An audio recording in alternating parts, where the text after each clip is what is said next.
everybody, my name is Alex Heron from RPG.com, and as you probably can't tell by this cutscene, we are having a look at Hollow Knight, the newest game by Team Cherry, a first-time developer and publisher. This is their first game live on Steam. I'm just gonna talk over this sort of not very apparent cutscene. We see there's an egg with faces on it. That's pretty cool. Alright, we're going to get into the game here. There isn't really a start menu. Well, there is, but I wanted to get into the game right off the bat so I could show you everything that was going on, so forgive the slightly intrusive cutscene.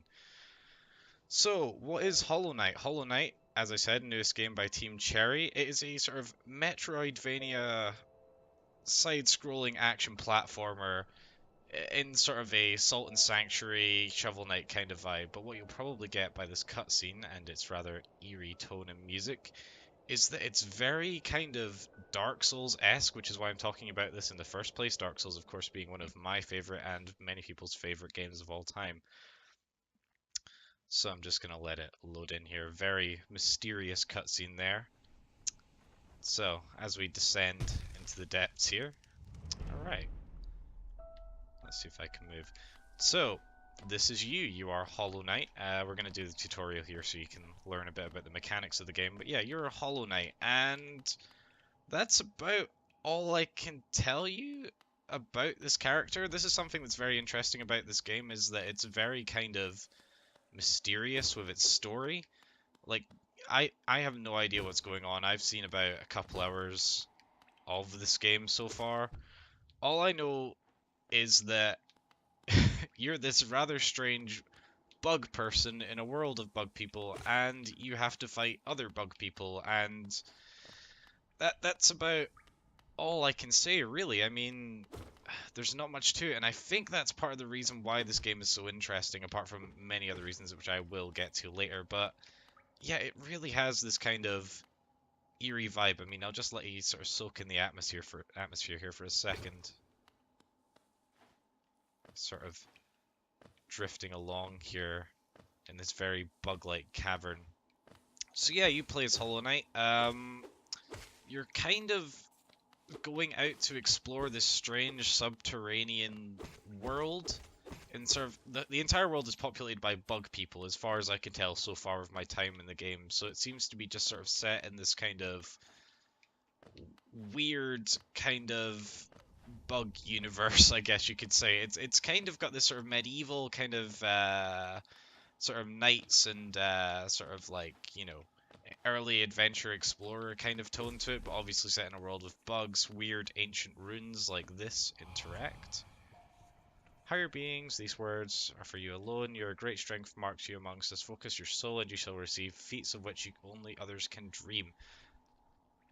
So yeah, this is one of the key mechanics of Hollow Knight, and this is something that I think is why I'm drawing the comparison to Dark Souls and why so many people are drawing it. That at the top left corner there is your health. Just below that is your currency, which is, I can't remember what it's called. They don't really give you a name explicitly. But, oh, I am very bad at this game. This is literally the first time I've actually had hands-on experience with it, so forgive me. But yeah, that's your health bar there. And beside it, that weird sort of flask is sort of like your Estus flask in Dark Souls. So you have to hold that, and that lets you heal. Now, the way you get soul, as I believe it's called, is you kill other bugs in the world and sort of absorb their souls to give you sort of more health so we can heal up again there. Now, your soul is also used later on when you get more abilities. This being a Metroidvania, obviously your abilities gate your progress through the game, and then you have to play certain areas to unlock certain abilities to get to sort of the next stages. But yeah, your soul is used primarily to heal, but it can also be used for various abilities and other things as well. This is interesting as well. These are sort of like sort of shield or spirit hearts if you've played the Binding of Isaac, sort of extra health you can get on top, although from what I've seen in the game so far, these are quite rare. They're sort of just extra things that sometimes appear, and I believe these are souls that are not tied to your soul heal, so once you lose them, they're essentially gone until you find another node like that. So let's try and get across here. Okay. So yeah, you're exploring this strange world, and that's all there is to it. Kill everything that you come in contact with. Oh, there we go. That's a little bait and switch there. You know, I kind of wonder if like the end of the game is up there and the whole journey is just coming back to the start. This is obviously pure speculation at this point. So let's heal up there. So as you can tell, it's action platformer. Um, oh god. Basically, yeah, okay. It's taking a while. The controls are very good, I should say. They feel like any action platformer in 2017 should feel. You know, that kind of niceness to them. But I'm very bad at video games, so oh my god. So forgive me for butchering this horribly. Oh my god. I swear to god, I'm trying to jump as late as possible and it's not letting me. I'll try and jump a bit earlier there, yeah. There you go. So yeah, basically you're trying to traverse this subterranean world, fight anything that attacks you, and sort of allow the story to develop from there. Now, should we go up or down?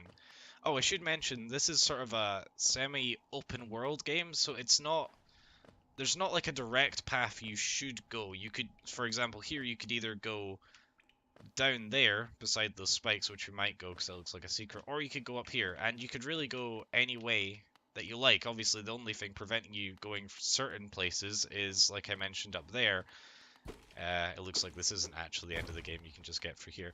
But basically, abilities get your progress. So later on in the game, you'd be able to get a dash that would allow you to dash across that chasm and skip that. But for now, the only way we could get here is by finding this path, or sometimes you just won't be able to get there at all.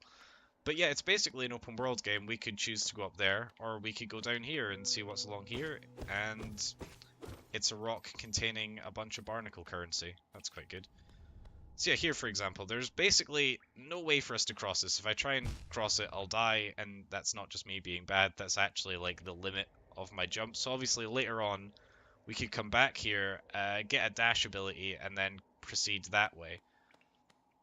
But yeah, I mean, it's not your traditional Metroid style game. Obviously, Metroid had a very fixed story. You would go through every sort of level and you'd kind of know what's going on, but here you really don't, and it's quite interesting. Oh, another rune. Let's inspect this just now. Inspect. There we go. Higher being, these words are for use alone. Beyond this point, you enter the land of King and Creator. Step across the threshold and obey our laws. Bear witness to the last and only civilization, the Eternal Kingdom, Hallownest. So this is the world that you're going to be spending pretty much all of your time in. You basically, from here, you proceed to Hallownest. It's beyond this door here. And for reasons unbeknownst to us, the player, we are set out to explore this area, and it's rather weird. So let's beat down this door here with our nail, which is our sword that you can see on our back there. This might take a while. There we go. Okay. This is interesting. I wonder if I go back. This is something I do in these games. I go to see if anything's changed. Nope, it looks all the same. Okay. Yeah, let's see what I've not covered. So obviously, one of the most interesting things about this game, which is why I think it has an appeal, is this very strange kind of H.R. Geiger-esque art style. Like, if you look in the back there, there's some weird sort of, almost bug-like, corally, centipedes, that's the word. It looks like a bunch of centipedes have curled up and died, and this sort of theme of decay and sort of the use of, insects is sort of the key sort of elements of the world around you. So not just your characters are insects, like, you know, your friendly NPCs, as well as the things you're fighting are all insects, but it seems like the entire world is built out of the remains of fallen bugs and beetles, which is quite interesting. And I mean, even these lampshades up here look very sort of ammonital. Sort of looks like the remains of a bug carved into a light, and you can even see that the lights themselves are also glow beetles. So I'm not sure how that ties into the story, but there is this sort of feeling of the world and your interaction with the world taking place. So here's our first guy here before we talk to him. Let me outline. So this is Dirtmouth, or Dirtmouth, or however you'd like to say it. This is sort of our Firelink Shrine from Dark Souls. Oh, I'm not going to talk to you, buddy. This is essentially the main hub area where you buy items, improve your skill, and unlock new abilities and things like that. You can also get maps and things from various shopkeepers. Let's have a talk to this guy. Or listen. Our character never talks. All he ever does is listen. Hello there, traveler. I'm afraid there's only me left to offer welcome to our town's fallen quiet, you see. The other residents, they've all disappeared, headed down that well, one by one, into the caverns below. Used to be there was a great kingdom beneath our town. It's long fell to ruin, yet it still draws folks into its depths. Wealth, glory, enlightenment, that darkness seems to promise all things. I'm sure you too seek your dreams down there. Well, watch out, it's sticky air that fills this place. Creatures turn mad and travelers are robbed of their memories. Perhaps dreams aren't such great things after all. Oh, very deep, my friend. So yeah, I think it's very apparent the Dark Souls sort of vibe from the writing, you know, the sort of, oh, there used to be a great kingdom that's fallen to ruin, and I would go as far as to say it's one of the biggest inspirations for this game, and I would say if you like Dark Souls, you know, it's not quite hard at the beginning, but it does get quite difficult as you proceed here. I'm going to rest at this bench, which functions as our bonfire. It's strange, I think B is the action button, which is not standard. I am playing on the Xbox controller. It is recommended that you play on a controller of some kind, because keyboard and mouse, it just kind of doesn't work. Yeah, that's the pause menu, just checking. So yeah, when you rest at a bench, you basically heal up all of your health, but you do not gain soul. You can only get soul through killing other people. Just checking my notes here, sorry, I was making sure I haven't missed anything. So let's proceed into this. I believe this is, for all your mapping supplies we will be opening soon, Zelda and Cornifer. So these are people you meet later on in your journey. So obviously having maps of the area is quite important. So I believe the main direction we have to go, yeah, it's just to the left here.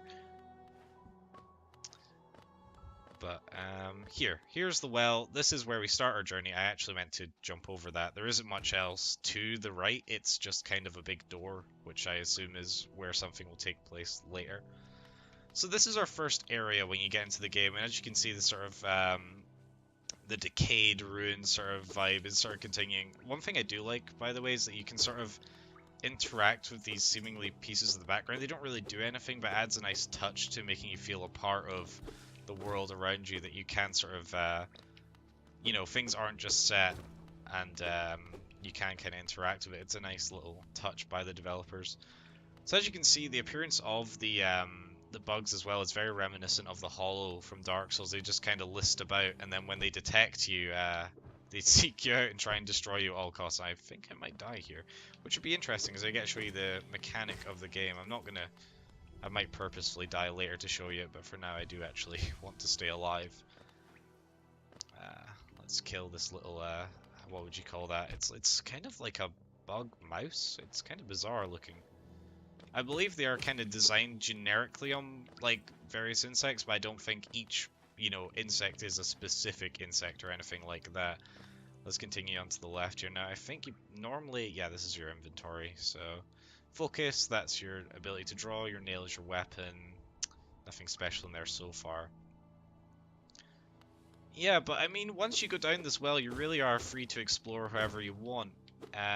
It's quite interesting, you see these sort of dead bugs in the background.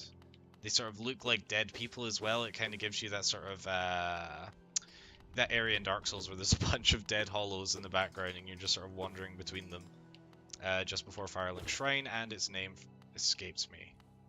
But yeah, it's quite interesting. We should go in here though. This is sort of a, I wonder what this is actually. It's like a weird bug temple. Oh, it's actually not B, it's up to go in, which is quite nice actually. The Black Egg. Let's listen to this guy over here who seems to be, there we go. Hello there, delightful to meet another traveler on these forgotten roads. You're a short one.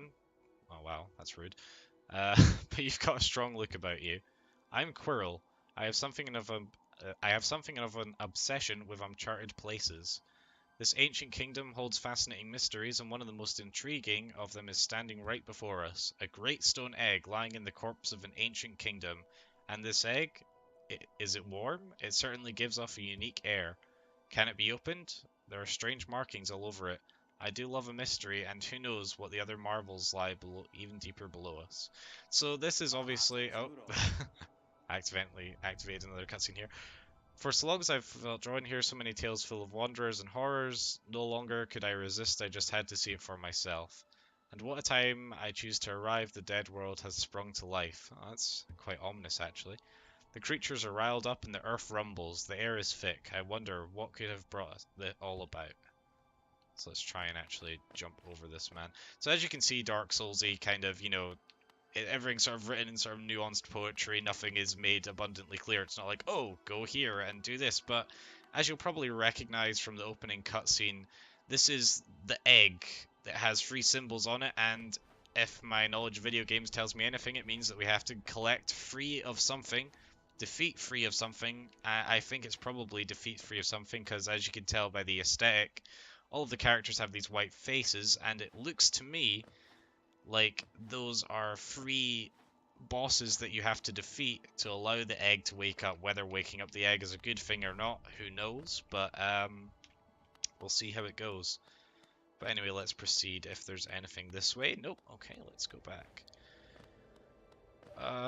So I don't know if there's much else to cover in terms of this review. I think, from what I've seen so far, this game is very interesting, I would say. It's obviously very well designed. A lot of effort's gone into it. You can tell just by the sort of the depth of what is it's a 2D game, but the depth of it makes it feel very 3D. You know, it looks like that world behind us is really a part of the world directly to our left and right.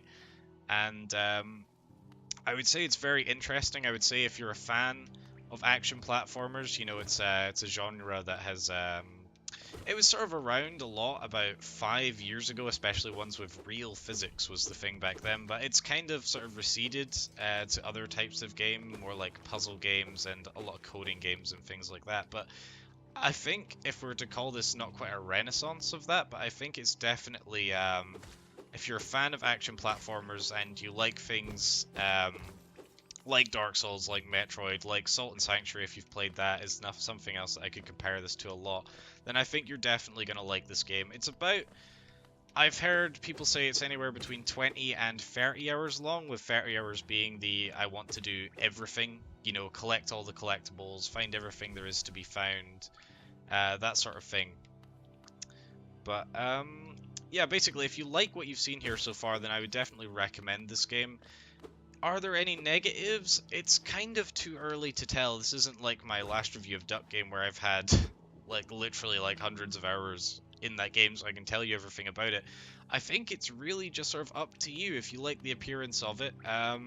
If you like where the story, if I can call it that, seems to be going so far, then I think I would pick it up if you're interested. I mean, it's only £10 on Steam, and I think for 30 hours of gameplay, if you're just looking at that sort of you know, pound per hour value that a lot of people tend to sort of criticize games on, although I don't agree with that, but I know a lot of people think that way. If you're just looking at that, then I think that's a very fair price.